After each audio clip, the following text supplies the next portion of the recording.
Electoral Commission officers ina kan bo mu a enei wona wodom din across some special vote in there.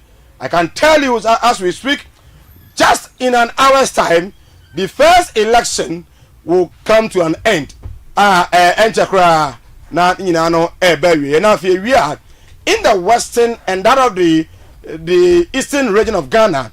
The Electoral Commission at the Abase, because of the leakages in their ballot papers and the Abahuntino, almost just Thursday, almost about 2 months. But the main election, I dare say, Yamia Tomoa, said the Munimono, maybe in that way, and because from 7 a.m. to 5 p.m. And as I speak with you, in fact, this special vote, Yankin Kain. Ezra 94.1 FM. Into your 2 year. The Electoral Commission, the security agencies at the back of the various districts, Yatuabano, and I can also Yatuabano. Now, I'm the Akusi. I mean, I don't know they're tuning in area. They will bring all of them together. Now, for Yatimi, Akai, Eunu, why any Edin Kunim, why any Edin Kugu. In fact, right after the morning show, we've told Kumasi, you have shared various centers in the Kumasi metropolis. I said the elections. Now, of course, we've been to Subin, we've been to Oforikrom, we've been to Asqua and other areas. And of course, our reporters on the ground will feed us the happenings on the ground. In fact, this has been very peaceful. But it will be peaceful because, in quote, 99% of them are elite.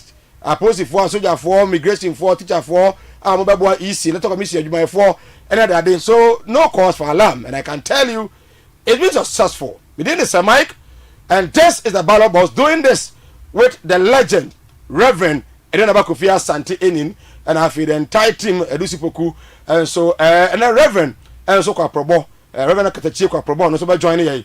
Now the happenings in the various constituencies no yet to me ama waguno.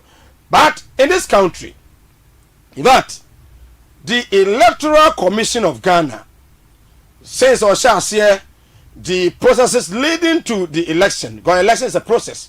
There's been a lot of issues surrounding the Electoral Commission Ezra of Ghana, being serial numbers, being shortages, and what have you. Later on the show, my guest will be seated because he is a former member of Parliament for a Joseph constituency, also the former Minister for Foreign Affairs, on the taking over Eddie Free, Oman Nada Wokufodo, Obra, na Oye Foreign Affairs Minister, Nana Ado Foreign Affairs Minister, Oman Nada Kufo Bemuno, on the taking over from him.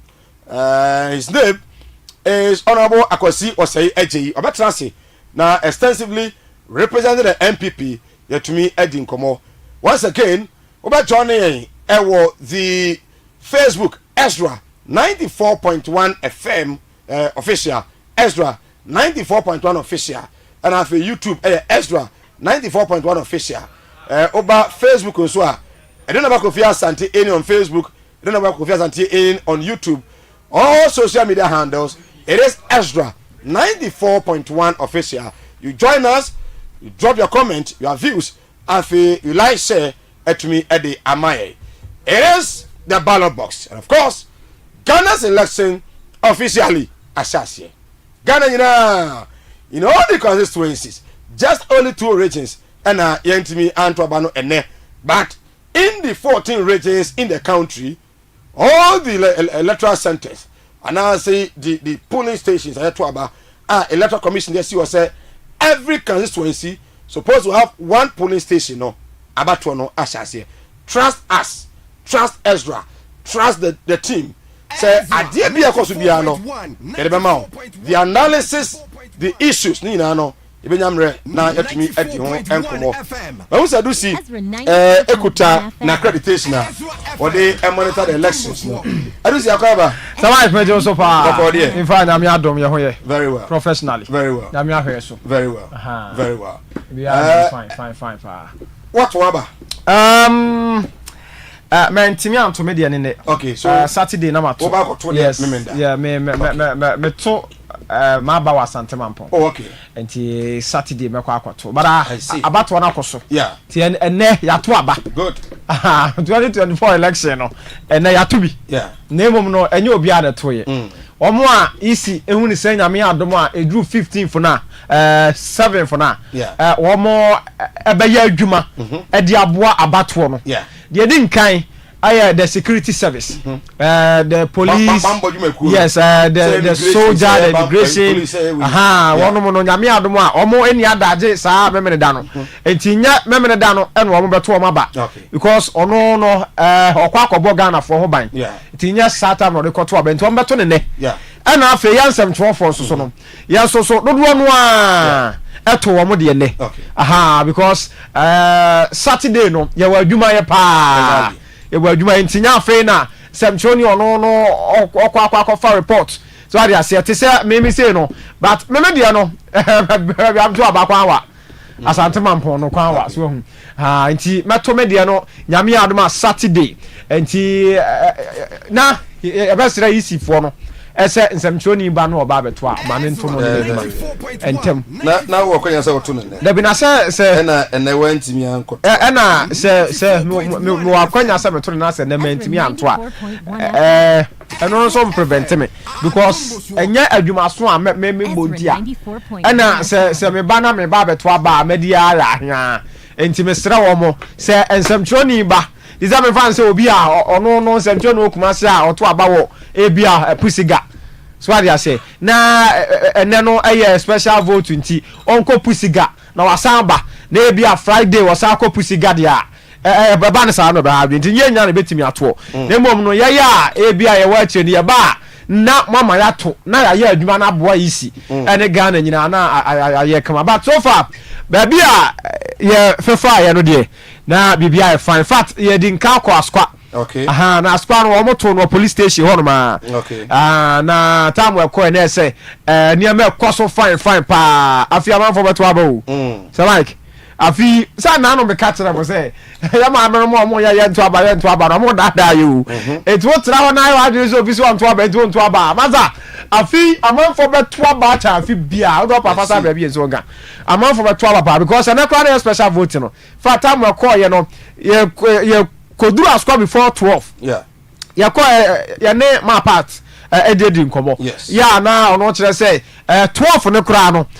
enipa ya waso omoto aba no emu be 50% ato yes na eno kire o say say omo maka beto ne ade a emo be 3 no kura sa amre 4 no kura de ya to awie so na ekoy so na bibia ya kama.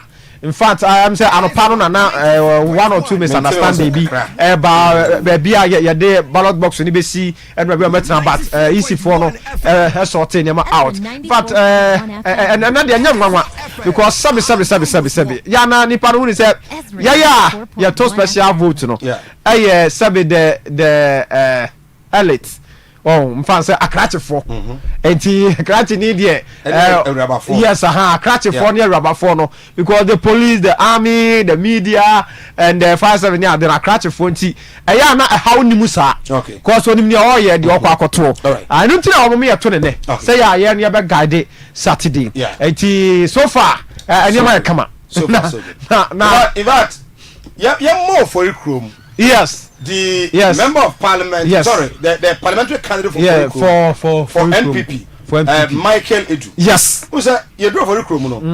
Now the place was peaceful. Yes. Now the regional secretary. Yeah, for NPP and the team. Yes. I got to NDC for so. But you share the peace, you know. Yes. NPP peace, no. Yes. Yeah, who said that so? Yeah, who said that? When I place the call, and I for Ikrom peace say. Yeah, two about for Ikrom na dia. But then Michael Edu say bibi kwaso wona na bottom besu aso a bibi asi wo ho so when nyai anko ho emwa okay so for about 3 hours Michael Edu on resolve the issue okay or Reverend Transia details of the issue for Ikrom in fact ano de pa oba ewo pusiga baby na o say obe business okuma say na onte ne nka me di ato se onte oba ne nka me di ato in fact obi free nkan yes obi free pusiga ebi free kaswa wale yes obi free adzim obi free abole bamboy about waso yes just 3-4 days time October yes emabu no omugu emna no in fact anode omu beye de anode ya yakoho ebi free kaswa ni ya baba toaba kwabane ba toaba kaswa no wa free kaswa na mkumase ha ana mena eti NPPPC awo for krom oti ya na so wura ho ti one Kofi so ye ne emrata ma ba na di nkomo yo do mo ba ye yo mba ya on lesson day ana na ba ye ho emna ene kumase de Otreba. But the American says so ba pusiga no in fact ekrobia din ya me de pa okay pusiga ekrobia me dam pa e wosirem I see ti say oba rabe oba pusiga na ya ba ba to oba ya dada no fi pusiga aba kumase emna boadi na Saturday ni ato aba in fact fra oba no sesia in fact na ka say de wo free pusiga awura mu ba be duru eye kumase eye na emra no ontwa so mra reverend akurase waka onyanwe ya ala say magi eja me say the whole Ghana okay good information we yeah talk about Saturday but emo fra bi mo youth I remember good baby e wo for come so si ama the NPPPC eti ase enye any immigration ya gura ho ne in fact 94.1 but sa niema ya ECC details enu nti ne frefia the ballot boss ya de edi no yes in some way wa da kadum nyina na ha na obehu exactly ana da ka so akata so edi enim de wo exactly ha nti obi amomode say election time di offer video ntu ba bia ya o man nka ba ni mam say this is here eboa amani da won ye kese okay because we say aboa the other side the government in power so they will kai there edi enti no mo ho edi enti no mo ho edi enti na maburu no edi enti na maburu na kopia ho over 100 obu free here Iowa mema on vision in the country yes lady yes emaro ni bi ho fe pa edi aboma ani da ho no apie ntem ana one e chira mo ka wi a bit was create another tension okay because ebema political parties ni nyina ni ada ho say dey enka don o dey hey don be ho dey nyanka hey but na dey enti omugu ho no na say the ballot boss wa sem na wo ka what's that eh boss etia just few days to lessons omugu beautiful girls and handsome boys but hours na PC gina ho e ka kire mo frey say dia mu be ya na moa mu enka ti am nkom krom we say ka enka ti bia enka ti ankom nkom ka be 3 days enkachi because ya ngo twaba from go to abon krom what from how to pussy gadie dia okay dia say o ya te hu na me say ana PC is ka say zaman okay Asante ba ko era adwen say ofrin kan ba on pese obeka mu no PC ni di nkoma market ni di nkoma na o say obekwa nkran no tam na o yiska ma market o yiska no se ka to go back oh we nya mi nshira no ye na be say ba no asafo ni plan station ya ma nyu mutienti ka muji free no mutienti ama ntienti ye bo Ghana tell ka muti free ye bo Ghana but udim say man in fact ade ba ko amani age enne high turnout okay enne mani age ye pa ona oto aba no omo doso ene obi a willing say obeto aba no because baby a meko bia meko kumawu wo hwe kumawu a asat 925 anopano 925 now about 70%. Wow. And na to aba. Oh wow. So what will say this election anybody willing say they will vote. Okay. Whether they are going to vote for you or they are going to vote against you. Now before me ba no. Na opani bia frɛ me. Na o security personnel. Na bia na obi tuafu na obi ensa nkane de abufu aba enti mo adefu eskaba mo amufu armo mfa mba ho mo no release that money go abufu aba ka bi be gai apapodi be say ya fu eskama ana de TNT ya de grofo TNT amount ana wo mfa ma ya ana be so be tua amount o ma 20 ya release that money oh yes release one more 20 ya o ma 20 ya TNT no yes aba ana abesi no so na on fa ma wa mo officer be friend was say Mike me dey before 20 am hey say the issue is okaya last 4 years ebe mu say mon kotomra na mo sabeka ansan no abeje okay and e bi mu koto ba wi na be say TNT na sanso e hu ni pe che de ma hom because look at the total number Gabi say only 143 and also me fan say the 3 consoles am ko e be e doso ye if that's score okay eh 610 what the doso e hon go mo doso it is am growth we say e bia be mo bi TNT a eno enya bone e normal tie nyina nim say eno obi free ba bi na aba no ba beto aba no it is TNT there o de mana na TNT e normal because I dey it is what TNT da be no pay TNT it the last 4 years sir Mike TNT no mo so mo nkoto bi ni mo ko ba bu scanner ya ma binum this time around omo mani da ho ti no mo ye ne say omo no be busam TNT way tu ka je ni so nkoto mra afa ne ho adwene okwa on fama no sanka ti on tomo enti mesre samanyo ko ni mienu am obi TNT so hwe supplement crofo a e no mo ko peni sesi a ebi di anko ebi ekoko insurance but ebi anko oh say Mike Jai ebi di anko say Mike Jai I'm telling you the truth special voting ebi di anko special voting ebi di anko aye dey test no the officer ka jam say ma 20 ano because only 2 MPP and NDC and was 20 ya wa 20 ano was 20 on nsan kan dey oh officer is the one there no why police and soldier oh there so 94.1 FM and of course Ezra TV you might know the ballot box that the course about to mu if you say yeah boy hakoto yeah to we kenkan na ya gi ani after declaration ni na aha na beja the details no and across the country the special voting and ecoso oba join on Facebook Ezra 94.1 official and Aduanaba Kofi Asante Ennin on Facebook and then on YouTube Ezra 94.1 official Aduanaba Kofi Asante Ennin over TikTok bia Ezra 94.1 official in fact for voice note bra 0531455105 about on asase ne bia wo hu ne sen 0531455105 the military the security agencies the media and AFRIFA so the issue officials amato mo de I don't know ato obi wana on his own personal reasons nti e kwa askwa police ni be say me nto me de okay ma family kwa ankom de ne beto ba no meto me de exactly yes o me do mto bi o mto aba de do na okwa anu ato obi say onya we say ne kra say PC we na ejina me constituency it happened in Oforikrom me amanim me the regular secretary of the MPP lawyer gina ha ena nipa no me so na wakoto aba no so na me hakwa me nim do won to ho police officer musa wodi how many years e wo Oforikrom say 4 years oba Oforikrom 4 years ni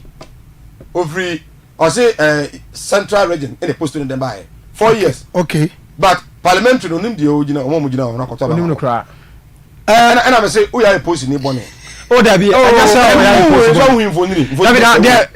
eti ankasa no say in fact the ubo for special voting na nye na wo form now wo form pa because Ghana ni bia adwene say 7 December na yeto aba 7 December na yeto aba special voting oja omadwene say sabe for the elite nti the ya nipa no be hu say yeah special voting eti say nipa ne ka say onim say na Monday yi na special voting koso a onya mistake because na that one time o say onu be wan say onim nipa ko a o gina ono mo a as a parliamentary candidate obe he omo so ato aba edi amawom so the normal sense no edi presidential no eti ba odi parliamentary edi to konkoto presidential na I gave the names okay o say me answer the contest here eti o do me answer nyina ma now o tira ba bi obi ada o say o tira ba bi obi ada na so do obi wo e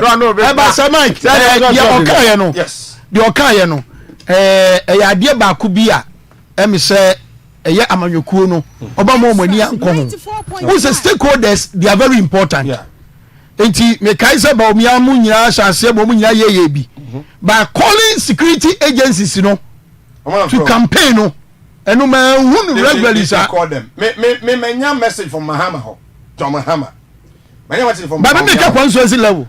And no make because any power one Swazi was who parliamentary candidates. Oh, but don't do an amenya sure. Says I don't know. Diabolic. Oh, that be. If you mean who no or person or tell you. Gala nika mi hu no a so yi nani na za person tell you yeah na some like so who obi cross who hu obi so hu minya hu I share MP we share MP e obra ye to aba na ye sentweni no ahia no we ni na so hwe ni na so hwe no mi hu na so sa ho eno anu no mu nyina mu ko me ta se me hu mo fa men ko the number of voters and electorates and omo ejemu for the elections omo to aba and the expected number of voters omo to aba ne Reverend Kofi Jase na say me Kofi Jase na it was very peaceful. Okay. Na ade amani age e wo ho ne say uni say agents for ni nyina no obi aye calm. Okay. Say bia me mpene wo so omo na cause sa trouble ni nyina. Okay. Party agents no. Yeah. Omo na cause trouble ni nyina. But baby am ko ye bia no wotumi so bia ye din say mistake bi kura ba no mu nyina ahia mu a wotumi say peacefully no ma resolve bi bia. I see. Because baby am ko afija say na baby a John Dramani Mahama NDC ni agent ho ni agent ho Baumia agent ho agent ho Franto ho Chada e wo ho no mu just make like say me hu aba 6 agents are omu nyina saso bibia koso kama and then 6 yes out of 12 no out of 12 ninya 6 we are fully represented omu nyina ho no and then wachi so Koda and then the other agencies no omu nyina so represent here okay emi ewu so omu so e were around but baby say baby na so use official no cheno yes baby na mama nko screen no somra okay it's mobile join me Ezra 94.1 official Ezra 94.1 official on Facebook and then the Kofi Asante Ennin over Facebook one ma Facebook the ebeye hu ni yesa one ma Facebook the ebeye one hwe ya na one hu ni yesa nti over Facebook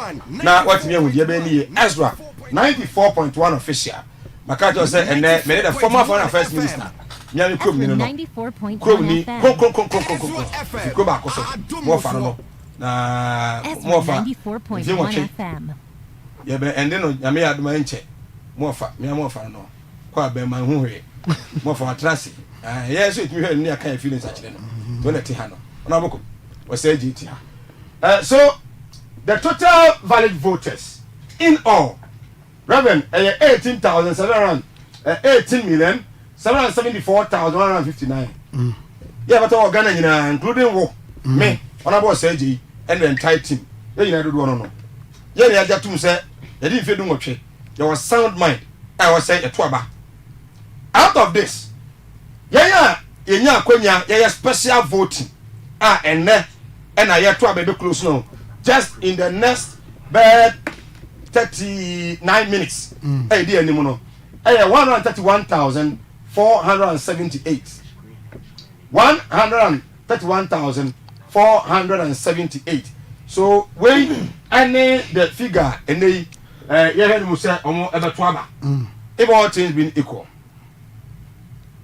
okay people say electoral commission say nipa na ntimi ama meto na aba na on the day of voting no what akoto ana this is there be yeah because omo special polling station the polling station no any the baby na yeto aba no is one to na unimi ga na meto aba ewa amosia so die na me yesa nka special vote na ko yenti no they no mesa komachi akomosia so baby enti these are the figures what if my say na just uti free ma aye 18,642,681 so 18,642,681 voters memenda yakoto can we say out of this eastern region and the western region omunya nto ye no omde no wem nti atimi nyina afrim and about 8,668,000 so these are the figures yakoto aba and out of this the 50% plus 1 and I really Ghana selection. Enti se koto wie na amanyoko a wo support no onya 50% na ba ko na nka ho a it tells you say enya de say oba president eni wuti fie say wo nkoto obi nkoto ma wo a yakoto na number na anso a wo nipa na nwini obi a enya 50% plus 1 a yetane say yebeko the runoff e man say within 3 weeks on the 28th of this month yan san ko na koto no hofro na runoff no enya mo contest ni yebeko and the first two and the beko runoff no am yakon who is who che ho no bitimi join no obi no ho no bitimi join no obi no ho no mo nkoko no so akolo anwini a on there automatically obejoine baomia afafanto so e akolo de wanwini obejoine na afafanto so e afafanto no na asam ne kana no papala na asam ne kana ye kana no say to be frank say enya call run over obejoine MPP are you sure Alan Cash yes are you sure afafanto Alan Kwadwo Martin are you sure say a call run over Alan Kwadwo Martin obejoine MPP I see we are sure yeah it's in his blood na ya bia hope see obepene hope see na the party oh that is us ebi no bi nantia who the kind of relations or the one it tells you say otie no bara dem e say okay so hope see na do ye MPP ni Alan Cash 531 455 105 0531 455 105 I Ezra TV Ezra Radio within the mic and of course doing this with a legend Reverend Kofi Asante Ennin and I fear Dusipuku and Reverend OKATAKYIE and I transia the ballot box ya de ebrewo say a run offer what you say Alan Kwadwo Martin oba support the NPP and I said the NDC for voice note bra 0531 455 105 if you are not AFRIFA let us know in an unlikely event say AFRIFA echo run offer oba fine NDC or NPP my nya drink today 0531 455 105 a voice note to the baba when I'm ready I can kind the amount afi mo fa men call the MPs and the constituencies since 1992 a man and member of parliament na enwie eno na afi no ya ne honorable so entrance so baby akọ enyina no obeti aka say it has been peaceful right oh yeah the metima can say it has been peaceful and I make us say you see official no kra no ana oyade bi mama ni je okay baby ana efidase de no owura ballot box no yes ba kusia okay and what team fimfini okay but NDC ni gas baby to no ompe no omankasa wana sorry ye ana opia e de ko na because na dia mani age ho ne say who's a special voting no first no na nya dodo na atu ba we dey come na so obia odi ni ko ye bia pese oto and already number na e so attractive say ana utu say enipa no willing so ombeto aba no na emom ade a futu sema medema both political parties no mutie me ne say Sir Mike mesre say ye di TNT ma obi a omwe say di pakono TNT na be ye aduma because who issue as I say sorry ba any pa bi di say e bia constituency level e bia ye ma enkrofo bi TNT say omomfa ma omomba beto aba they know say odo oto wan to ma wo oba so pe TNT a mani TNT no enti okay party no omo monitors ade ni ye no mo follow up all right almost TNT akodu mboto mu no all right omo hwe say omo yotia omo ni TNT no mangrove ko omo promise omo na go back masu bi ama so you join us on Facebook Ezra 94.1 official Aduanaba Kofi Asante Ennin now join here because we are going to do the analysis on the screen so you join us ebe call from Accra me where females versus male MPs in Ghana's parliament. Emma any member in our parliament of Ghana since 92 of parliament. So let me take you from 1992.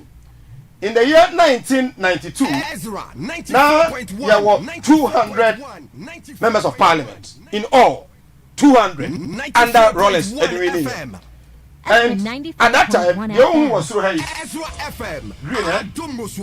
Blue, no, sorry, 94.1 remember. Anna, the so somewhere orange or yellow, orange or yellow, and also AMA.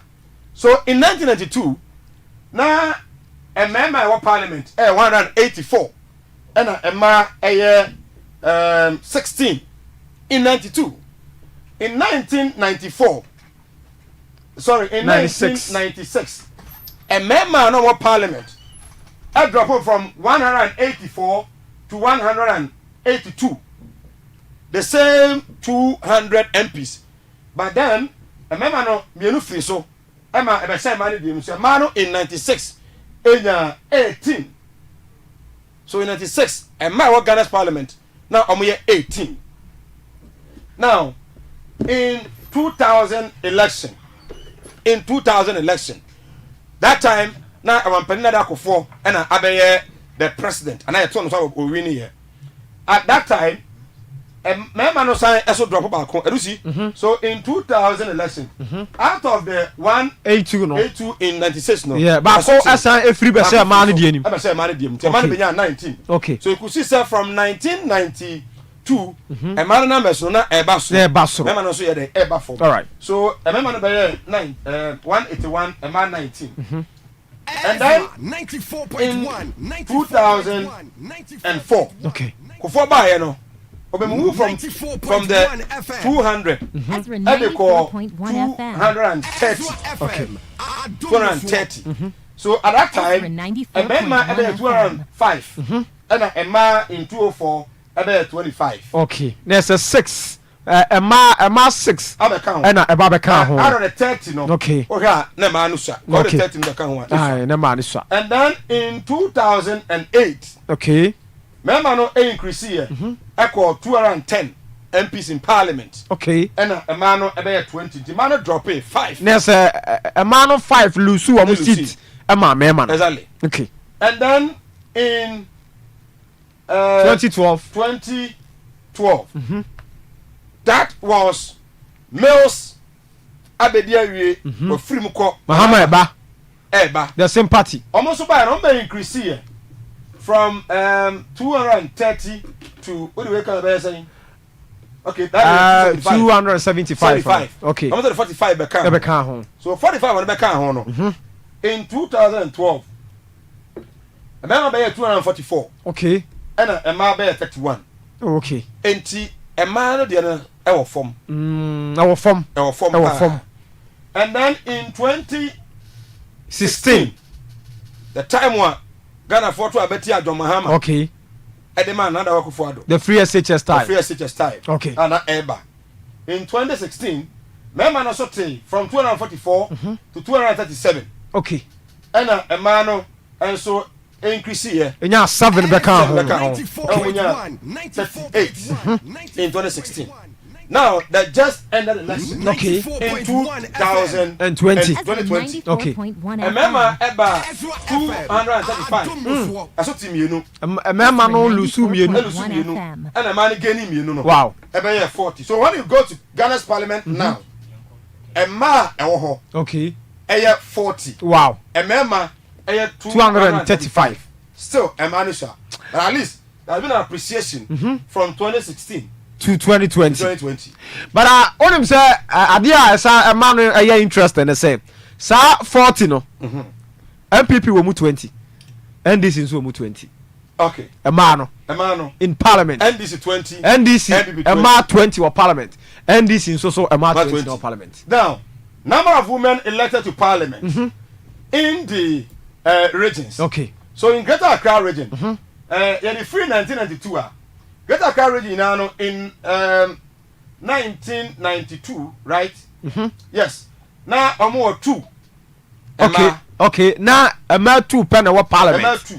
By that time, now the total number 48. Okay.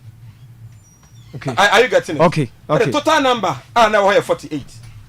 Okay, but a man no me 2.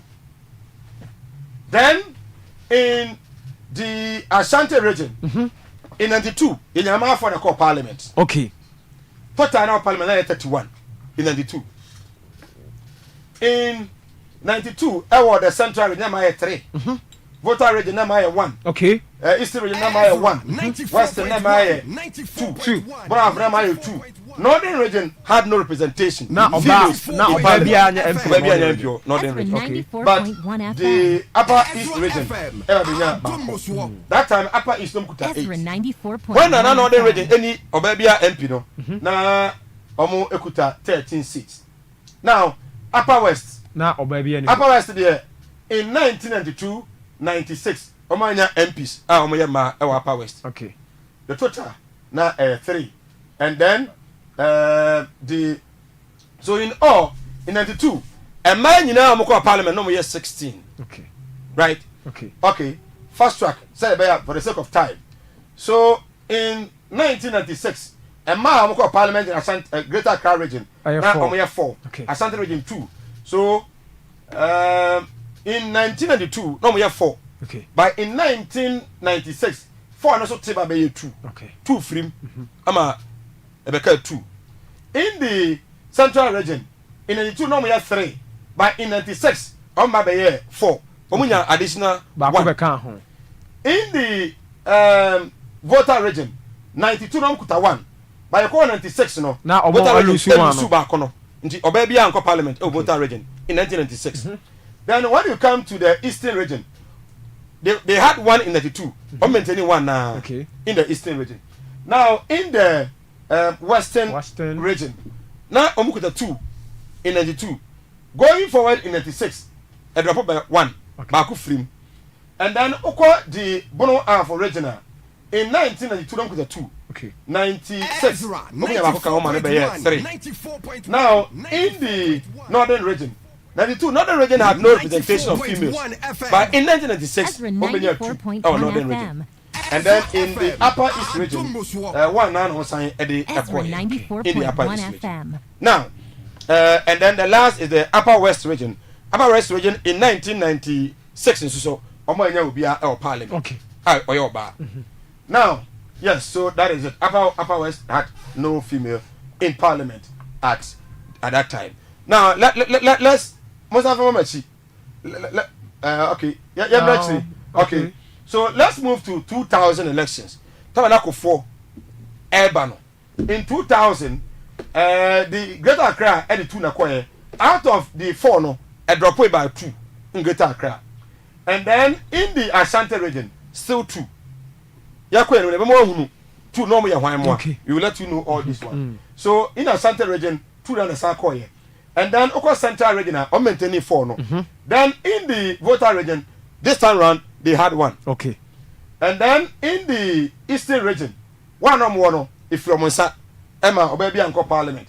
And then in the western region, surprisingly, western region from 1 to 4. Obinya 4. Yes, in 2000 elections. Okay. And then 2 in the Bono Afo. Meaning say Bono Edrapo 1. Okay. Afo region Edrapo 1. And then the northern region Edrapo 1. Out of 2 no, Ombenya 1. Okay. And after the upper east region. And so Ebenya 1, I'm maintaining 1 in the upper east region. So let's move on. So you realize that in the that of the upper west, almost so Ebenya 1. So total number of parliament in that year was 20. Ezra Was 18, right? Okay. So let's move forward. So 2004. 2004. Okay. 2004. In 2004, you will say a man no more parliament in the Asante region, in the Greater Accra region. No, now omo 5. Okay. 5 in 2004. In the Asante region, now omo 5, and then in the Asante region increased by 3. By 3. Greater Accra increased by 3. Okay. Then the central region drop here from 4 to 2 in the central region. Okay. Then in the voter region, they had an increase. And then the Eastern region, sorry, they had 1 in the Eastern region. Western region, drop 1, Ebenya 3. And then the Bro Afro region, drop 1, Ebenya 1. Northern region, okay, in 2000 was 1, but in 2004, Northern region, Enya 4 representation, parliament, increased by 3. Okay. And then in the Upper East region, almost maintaining 1 in the Upper East region. That is the analysis I had of the female representation. Ma, etimi ako Ghana's parliament. Okay. Ama ako contribution ako. That time in the 2000, in the 1996, the Ezra Honorable 94.1 Akwasi FM. Osei Eje was part of those who went to parliament. Okay. So he will share with us. Emma Okai Omo, maybe 1 or 2. One I downfall. Because we say or very way with the that win power. Now, in the 2008, another wind of change. Okay. That time, the Kotuaba Edema Mills, Emma Nebai. So Mills by in the Greater Accra region, Emma 5, Ebe 4. Okay. In the Asante region, Emma 5 by 4. So Greater Accra and Asante region has something in common. Yes. From 2000 to 2004, from 2008. The Sir, same representation. Sir, assorted wa. That's what wa ha. Increase wa ha. Yes. And then in the Central region, Omulusu 1. In the 2008, Omenya 1. Okay. And then in Volta region, Omenteni 2. No. In the Eastern region, from 1, they jump to 3. The Eastern region 2 become home. The Western region maintain 3. The Bro Afo Elusu 1 or more. Okay. And then the Northern region Elusu 2. 2 okay. In 2008, and then the Upper East also Elusu omo and afi the Upper West region so enya 1 no omo ewono. So in total, in the 2008, you realize a man number no drop. Okay. Now let's move to 2012. John Mahama. Mahama no na Emadi being so. Okay. In the Greater Accra region, there was an increase of 100%. Okay. So from 4 to 8, and in parliament. And then the Asante region maintained the 4 in the region. Okay. But it's a prejemo count in the 4. And then the Central region from 1 to 5. Wow. 4 home. In the 2008. In the voter region, 2. In 2012, Omenya 3. But Eastern, maintain 3 no. Then Western region, 3. A drop here, about 1. And one of them, now a Catherine Ablema Afriku, evaluate a Jomologia constituency. Ulusu Nediano. Then Oko Afro regional, Brown Afro regional. Omona Omini Bio 208. By 2012, Omunya 2. Then in the Northern region, Omulusu 1. Out of the 2, no, Omenya 1.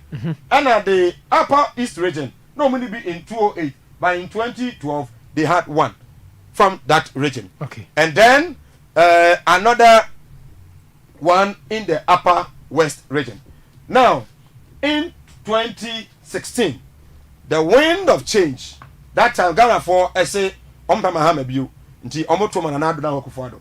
When they were voting for Aduanaba Kufuado, the first time Oba or enter in parliament, no, Greater Accra region increase here by another 2, 10 in parliament, and then the Asante region increased by 1, 5, and then the Central region increased by 1, 6, the Volta region increased by 2, 5.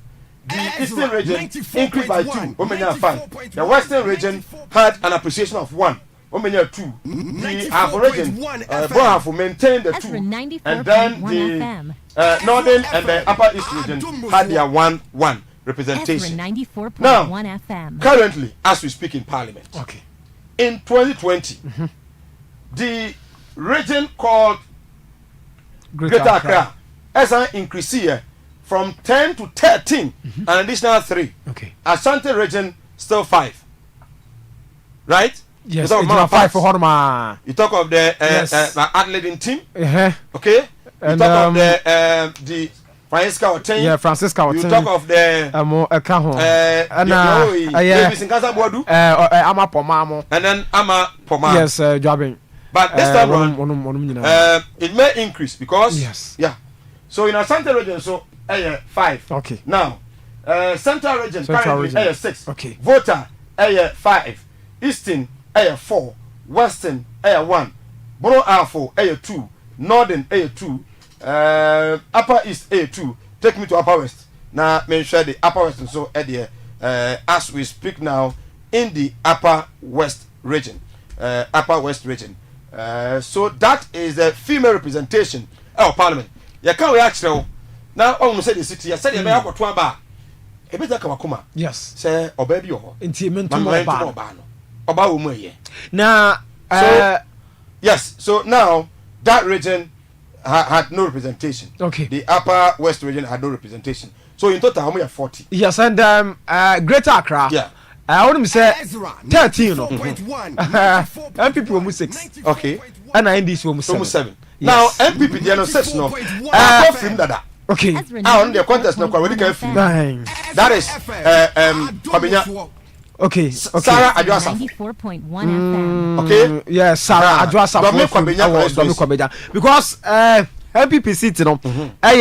Weja Gbawe. Tena gifty na yele he won ho na Domi Kwabenya Aduasa for said the work na of course you were Lydia Alhassan so ho ayawa so na Shella Battles Ablekumanov ono so honom san so na maame Esla Osu Ablekuma West na Dakwa Newman Okakwe South.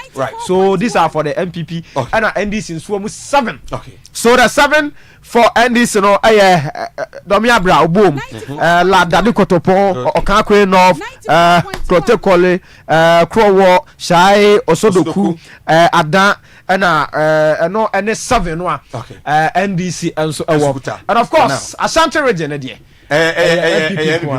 Akwa the voter answer voter no the chance ahano a voter no oti yes and voter no our 4 and our teams 1 good and of course 4 no 1 nyina and 0531 455 105 0531 455 105 I Ezra 94.1 FM and of course watching us on TV Ezra TV 94.1 official and so the social media Facebook YouTube TikTok whatever and Aduanaba Kofi Asante Ennin. Remember this show is led by the legend Reverend Aduanaba Kofi Asante Ennin. Mimidi Edison Mike Honorable Akwasi was a former member of parliament for a Joso constituency and again a Joso Jaben constituency at that time and I feel so former Deputy Minister of Foreign Affairs became the substantive Minister Foreign Affairs. He worked closely with the Ghana's President Nana Akufo-Addo that time. Honorable Akwaba. Yemia. We have a code here. Yemia that one on fire. Good. What are the MFA? Same people they BBF. MFA. I don't know MFA. What are the MFA? MPP there. BBF. Okay. Now I just want to say. Oh, I just hear. The beer cost to come out. Oh. Many problem more just. Okay. Oko parliament here because over here analysis 96. Oko 96. Yeah. So in 96 do you remember Asante region MP sa no mo kwa e ma no ka ho mo no mo ye ho Mrs. Grace Coleman no constituency be no Afijase okay yeah and the other one no who might be okay Meka. Okay. So in 1996 went to parliament. A man you know from Asante region. The Asante caucus. Because in 1992 there were issues. The man called Asante caucus. Now what say a man you know and a mooding come home. Let us say. Oh, what did you say? Grace Coleman said they can if you just say so correct. Yeah. A woman be a very, very dynamic. Difference being in between only Bema to her, you know, say intellectually. I've been a deep woman and I say you In fact, I don't be a deputy minister for finance. Oh, okay. Under President Kofi. No, in Philibia, because traditionally, a ma go forefront of things, except of course Obaba Asante. Exactly. So from Majuso. Yeah. A ma enter co, and a face so cannon so no. Say Obani Bema Crop pass a common entrance. The Becca Samon for Bema. Asante for no so warm young coast noon tem. So eti ama Nipadu call any memang. So eti no my catch kakra. But apart from that today, I don't see any Abia say na a man a disadvantage, and I say, man, so I only can say, oh, a man can want to be a take a decision. I see. So, that's 3 terms, right? Yes. 3 terms. Yes. So, who Parliament in 96? Who 2000? Yes. And after 2004. 4, that's right. Now, I was sick on next week, and Alpha, Unia Kuma, do me true. Yes, yes. Politician, there, you don't. Krumhan and Amani Basa. Now, me totally against to say, MP will call near chop, no recall. It's so training experience. Okay. How between a managing constituency. I feel so one managing the expectation of buying as a constitution, the amount looking into the purse and making sure, say, budget no they call the sky the CFN ko adwuma na say bi mfen ko bibi no sika ko ampa na so na parliament will be no between a parliament for 2 a na onya friend saying otimi ehunu say the next standing order no kura no it takes some time ansana wo otimi ehunu mu pa it to me there chopping and changing na no and yet a more I see a more country no say yes it's say your 4 years consistently almost sasa it was from consistently every 4 years biano they change the MPs I don't know more and what why see and what experience more the other say what parliament yes go pray the abre intino wokɔ shemra na kakra betu apre kakra de abre ye shemra emra bi wo ha sese wo hu se wo kura experience wo tia de na se emra no a ye hye no emra wo shemra na se wo tia de na se na wonim se de city a whether se be bo constituents and I say more one you should be able to know so because one classical example emra bi by na you see the marriage age na e been proposed to say 16 so and me buy and me come me mama 40 as you say it is me buy the constituency now the constituents no okay almost take part so it me started with Zongo because a ho and I ana early marriages okay it you know when interaction that time and they were 4 say 16 year okay so but over traditional homes no so see 16 yet na 18 so you involve them so it is such a thing no would you go to parliament ho na yem fa law number 2 na ka say no sorry na ko do you understand a final free o culture na dey be culture so and san what you aboa it parliament a place sebi it is a doctor who train doctor we mistake dipa ba ko pe ne be wu but parliament so mo ko train na we mistake the whole 30 million people no suffer so what did them say it you need experience okay so what now who call abrofo o my democracy a chenwa we be ko na MP na mu akua between the 50 years so say Mensa we are brilliant parliamentarian Unimadiano papa first class okay but why because what now ache so what now ache say be ya obitimi I a very, very, very good parliamentarian. We did the experience. Okay. I was here, share Ezra TV, and then OT radio, so Ezra 94.1 FM. It is a mic, and of course, this is the ballot box. You may be a countdown to elections, just 5 days. Now, you have to Abba, and then the special vote, the guest, and then the former member of parliament for Aduanaba constituency and the former foreign affairs minister, Honorable Akwesi Osei Ejeyi, from Ejoso Onwe, Honu Free, in a group, and I actually had Yedin Komo, Mofa. Over, for time, obey deputy foreign affairs, and rise by a foreign affairs minister. Now, you don't know more Buchi. Don't want to quit him back Ghana, but set up business in Ghana now. Or Ghana, yes. Because now, must say Ghana ni. In Tinabuchi could be to one head and Yajuma, then it's on refi. Correct. Now, under the same NPP, Ghana for one and an air quam on it. Some even in a dubious route at the quam on it. What were you doing right? Okay, for time one. Now my Ghana here try to the sense that Ghana for no 2 crown.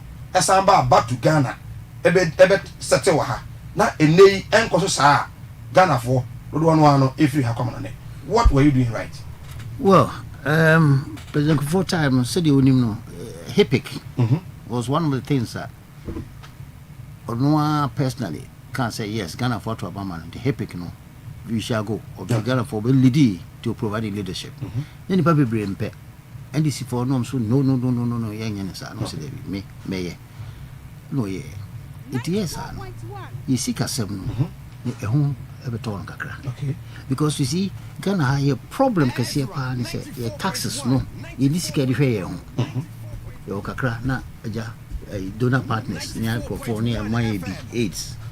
Oh, aid they ban and when they support supplementary. See can intimidate and as you need for tour, it may boy. What the exports in a canhua. Ye import bills as so do. So, and don't you know a my yasika and fanko.